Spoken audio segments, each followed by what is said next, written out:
аз няма тук 10 са на Фишвишън. Ще отида долу на велопазара, действието напочва. Добре? Да.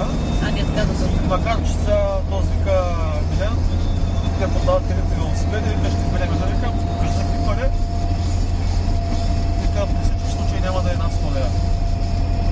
Кой Милен? Това са колита? Да.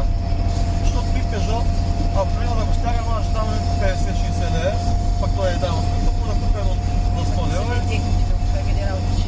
Накрая го бяха взели за туристи, даже ще да взема с него. Тогава пак нещо такова стана, останах без пари и към сега викам да купя колело, викам няма го карам някъде, ако да ги затварям.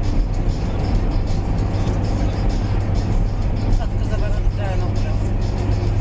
Искам ги за втора около 40 лева, 45 лева ще му отидат на месец за бензин. 4 месеца по 45 лева колелото, като има новите колело. Земно колело, елито трафик, нищо. Майка ти да еба, идиот да еба.